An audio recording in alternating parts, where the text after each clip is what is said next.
Good afternoon, everybody, and welcome to the 2014 Bridge Project Kickoff event. Thank you for coming, and let me welcome you actually on behalf of my colleague David Livingston from the Dana-Farber Cancer Institute and the Dana-Farber Harvard Cancer Center. The Bridge Project, I think, as everybody knows, is a joint effort between the two National Cancer Institute designated cancer centers here in Boston, the Koch Institute at MIT and the Dana-Farber Harvard Cancer Center. And David Livingston and I have been working on this idea for quite a few years, and it's come to fruition starting now 3 years ago, and we're very pleased that the program has matured and become actually highly successful, and we'll hear examples of that success over the course of this afternoon. The goal of today is to get people together and discuss what's going to happen in 2014, including some previous projects and areas that we've funded in the past, and also some new projects and focused areas that we'll be emphasizing in this round. So it's good for you to be here and to hear about those things. And it's also important for you to meet each other. This is a project that links our two centers, our two communities, and the hope for events such as this one is that you can get to know some colleagues from the different institutions and create new opportunities for collaboration. And to help you do that, we have an attendees list on the front table. If you haven't picked one up, I encourage you to do so. That will become particularly relevant towards the end of the day when we have a formal networking session, kind of like speed dating for scientists. That will take place out in the lobby area where there'll be designated places for you to gather based on your interests, and the interests of the attendees, or many of the attendees at least, are listed on the attendee sheet. So you'll know who's working in what areas, and also know where to go to gather with like-minded folks. So I'm going to introduce the Bridge Project for those of you who don't know about it, and then we'll get into some presentations from previous awardees, and then we'll hear about some recent awardees and what their plans are. So as I mentioned, this is a project that joins two great institutions, Harvard and MIT, around a common problem, cancer, to bring the strengths of the two institutions together in novel ways to address long-standing, challenging problems in the disease. In particular, we set out to take advantage of the specific strengths that the two institutions have.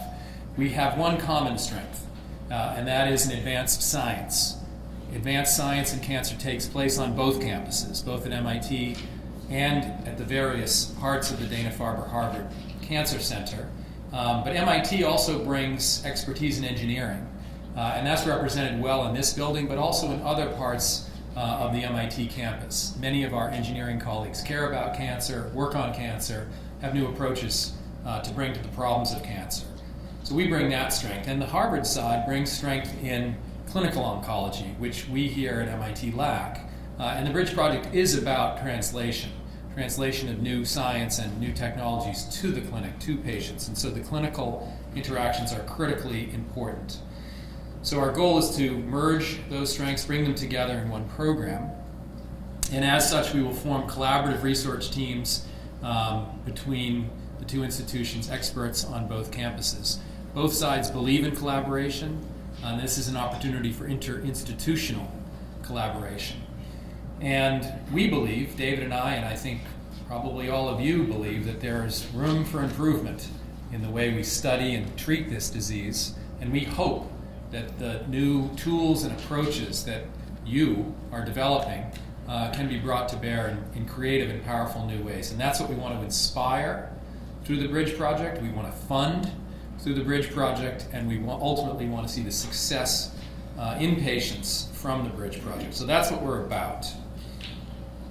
We're often asked, how do I best position my project? What fits best in the context of the Bridge Project? And this slide tries to capture what we think of as the main themes. We've been doing this for 3 years now. We've reviewed, David, probably 50 or 60 grants through the Bridge Project in a fairly rigorous way. And some have been successful, 12 actually have been successful, others not. And so we've learned a bit about what works and what doesn't work. And one I would say is that there has to be a clear, described impact of the research.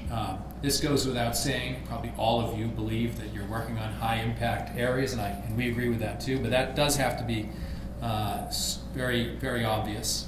And addressing an unmet need. We want the program to address the true challenges that confront us in cancer, and so that has to be very clear and well stated. As I mentioned, this is about clinical impact. The projects that we have funded are either in the clinic or on the verge of the clinic or have a clear vector towards the clinic. We believe in basic research. We all believe in basic research. But we want this program to have more immediate implications for the clinic. So that's also very important, and that relates to the third point listed here, translational potential. And the potential there, the word is important because it might be that you're still a few years away, but we can see where you're going. And we can predict with some accuracy that if you're successful, you will be able to get into the clinic. And finally, innovative joint approaches, innovative creativity, using the strengths of the two institutions brought together in a unique fashion through this program is something that we emphasize. So some of the nuts and bolts. The program requires that there be a PI from each side of the river. There has to be an MIT PI and a Dana-Farber Harvard PI. There can be more than one, but there has to be at least one from the two institutions. And they can't just be on paper. We'll look carefully at that. We need to know that the PIs from the two sides are contributing to the project in a meaningful way. In addition, it has to make sense as a collaboration. Again, it can't be artificial. This has to be a true collaboration. That these investigators and their groups are coming together in a fashion that makes sense. And in that respect, it has to be a real team effort. Again, related to the nuts and bolts, the grants are funded at a total of $750,000 to be spent over 2 years. So that's $375,000 a year for both sides. In other words, roughly speaking, $187,500 per year will be spent at MIT, roughly the same amount on the Harvard side. The grant will be reviewed after 1 year to make sure progress is being made, and if so, the second year will be funded at the same level. The two institutions deal with it's not really indirect costs, but how much of the 375 goes directly to research. Virtually all of it does, but the two institutions handle that slightly differently. Don't worry about that. As I mentioned, it's a 2-year award to be reviewed at 1. And the proposals are relatively short. It's a 5-page proposal. It's not a tremendous amount of work. The reviews are interesting. I don't think I have a slide on the reviews, or do I? The reviews are interesting. The reviews are first read, the proposals are read by a review committee, and then we have an in-person meeting to discuss those grants, and then we determine a list of finalists. Last year I think we had 10. And we invite those finalists for an in-person interview. Several of you in the room have participated in that. And we grill you for 20 minutes or so. And then based on our feelings at the end of that, we rank order the grants. And then we set about figuring out how much money we have to spend. This program is fully philanthropically funded. And we're always fundraising. We have some of our fundraising colleagues in the room. We're always fundraising for this program. And the more we raise, the more we spend. And so we don't know, actually, in December, how many grants we'll be able to fund. This past year, we were successful in raising monies enough to fund 4. We could have easily funded more if we'd had the money. We had certainly the talent in the pool, but we were only successful in raising monies for 4. David and I are committed, along with our fundraising colleagues, to continue to raise monies for this program. And we're optimistic that we'll be able to raise enough to support more than 4 in the future.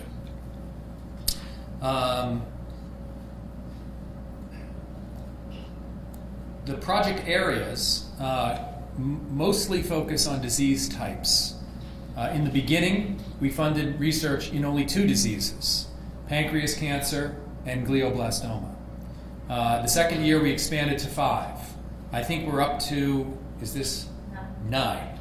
and you can see them listed here. And these were chosen based on the clinical need, the fact that patients with these forms of cancer too often, don't do well, and that there was the need for us to, again, pool our talent and our resources to do a better job. So if you work on any of these diseases, you are very eligible to apply for funding through this program, provided you can find a partner on the other side of the river and make an impressive team. Beyond those specific areas, we have decided to expand into certain research domains outside of a particular cancer type. And there are 3, and you'll hear about all 3 of these today from experts in these fields. The first is cachexia. As you know, in the late stages of cancer, patients often waste. This is termed cachexia. It's a poorly understood, I would say, still poorly understood aspect of the disease, but there's new science and quite a lot of enthusiasm, actually, that we're nearing a breakthrough in our understanding of this aspect of cancer. Many cancer patients die of this phase of the disease, and so again, it's something that we very much need to know and need to think about trying to ameliorate. Cancers with viral etiology. There's a renewed interest in understanding the cancers with viral etiology and maybe interceding in new ways, including immunological methods, to deal with those, and you'll hear about that today as well. And finally, new technologies related to tumor monitoring. And again, these could be applied to any cancer type. Monitoring based on imaging, biomarkers, other ways to assess what's happening in the context of a tumor at various intervals, including in real time. We believe that that's a strength of both communities, certainly here at MIT, and we'd like to promote research in this area. As I mentioned, the program is philanthropically funded. One day, perhaps, we'll get monies from other sources, and that will expand our ability to do more. But for the moment, we raise money from people and from foundations, and they are listed here, and we're truly grateful to all of those listed for their contributions, and we hope that they'll remain donors for the program in the future. I want to call out in specific Art Gelb and his wife Linda, who were part of the inspiration for bringing the Dana-Farber Harvard Cancer Center and MIT together. Art has a vested interest in both institutions and provided our first large sum to support the program, and has recently re-upped, I'm happy to say, with another large donation in support of the program. So we're particularly grateful to Art, but to all of the folks who are shown on this slide, and we expect there'll be still more in the future. Lots of units at MIT and on the Harvard side can participate through application and through meetings such as this. This is actually a partial list of the various entities that are participating in one fashion or another in the Bridge project. So this is a clear example of reaching out and forming collaborations across disciplines, across departments, across institutions. I find this slide very exciting, actually. We want to believe that we've moved beyond the siloed phase of science, and that we can work with colleagues in wherever they might be and use their talents. As I mentioned, the program started in 2012. We have funded 8 teams that have completed or are in the process of doing their work, and you'll hear from 2 of those teams today. And we'll be announcing the 4 teams that we funded in the past year's cycle, and they're just getting started with their work, and you'll hear from all of them today. So you'll get a sense, both for ongoing research and planned research, about what Bridge Project teams look like. Through the program then, 12 faculty members at MIT have been funded, and 18 faculty members from the Dana-Farber Harvard side. I won't go through the list of all the projects that we funded over the last years. As I mentioned, in the first year we funded only glioblastoma and pancreas cancer research, 1 glioblastoma project, 3 pancreas cancer projects, and I'm happy to say all made significant progress towards their goals. And many of these projects are still ongoing, have lived beyond the life that was funded by the Bridge Project itself. In the second year, we expanded to include other cancer types, including lung cancer, as you can see here, and ovarian cancer. And melanoma actually is also funded in the second year. And again, 4 grants funded. And you can see from the description of the people and the projects that we're running, again, across a range of approaches and technologies, all with a specific endpoint that leads us to the clinic. You can measure success lots of different ways. One is publications. The 2 years of research that have been funded through the Bridge Project have already resulted in 4 high-profile publications, and there are several others that we know are in the submission process or being ready for submission. There have been 2 patent applications as a direct result of the research that's been funded through the program, and even 1 company has already spun out of the research that's been funded. So we think that this has been successful as measured many, many different ways. Importantly, and this should encourage some of you who are thinking about not just the Bridge Project but the future, the Bridge Project has been successful in gaining additional funding from other sources in now many instances. One project that was funded in the first year by us, a project involving doctors Jane and Langer, have gone on to get funding through the Lustgarten Foundation for follow-on studies. In a project that I was involved with Jeff Engelman and Daniel Haber, we applied for Bridge Project funding. We're selected, but we chose to take funding for only a few months because we had an additional grant, more or less describing the same work, to the DoD, and it was funded, so we transferred our effort and our funds to the DoD program. Another interesting example, as I mentioned, we had 10 finalists last year. We only had monies to fund 4 grants. We had other really meritorious grants in the pile, including one from Doctors Irvin, Rookerfenig, and Goldberg. They didn't make the cut in terms of funding, but fortunately, they were brought together in the context of the Bridge Project.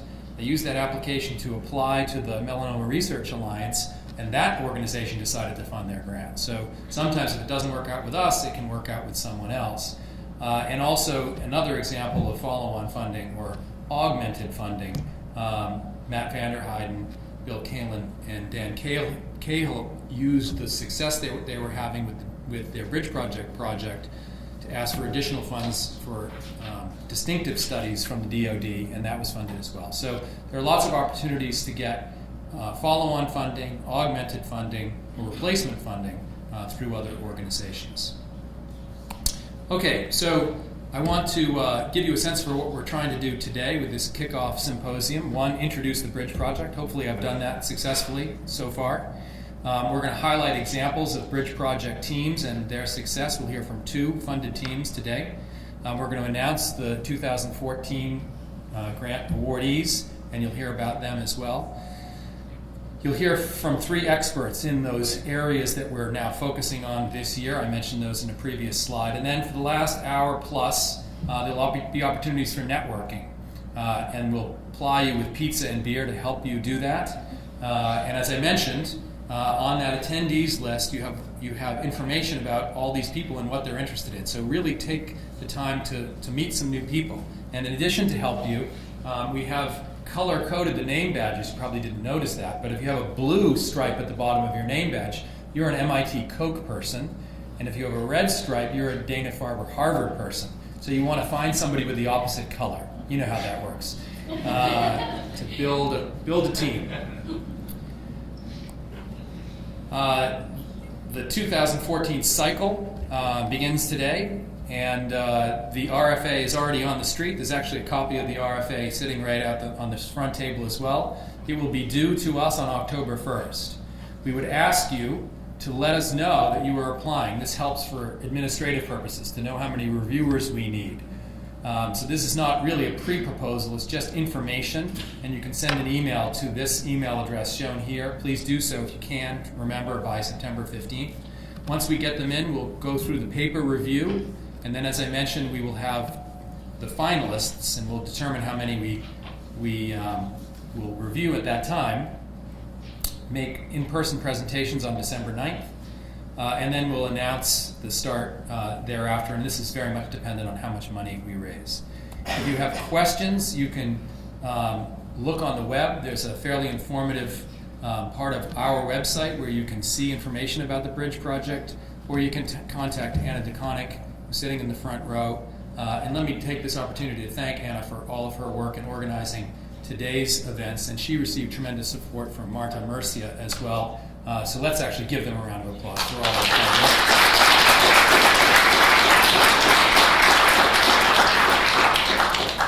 So I'm going to now pause and ask whether there are any questions from the audience related to what we're trying to do with the bridge project, what fits as a bridge project proposal, any detailed questions about the nature of the things we're interested in, nuts and bolts type questions. Fred has a question.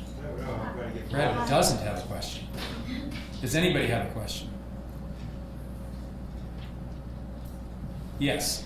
So what about youth investigators versus the senior investigators? I noticed that for a lot of people who funded are quite dealing with the cancer. As a junior investigator, are you sort of prepared directly with them, or is there any kind of junior investigators considered that? I would say we don't distinguish between junior investigators and senior investigators in the review process, nor do we, like the NIH does, set aside certain funds specifically for junior investigators. At the same time, we would encourage application from junior investigators, and we have funded some junior investigators through this program already, quite a few as a matter of fact. So if you've got a good idea and you can explain it well, I don't think it matters, frankly, if you're a junior investigator or a more seasoned investigator. Any other questions? It's all perfectly clear? Yeah? You mentioned December 9th as a critical date. Say that again? December 9th, that would be the date you have to be. Anna's saying that for those of you who are anticipating being finalists, you should note December 9th on your calendars, because you really have to be there that day to be able to withstand the thorough questioning of David Livingston, or you will not be successful. So mark down December 9th, put a red circle around that.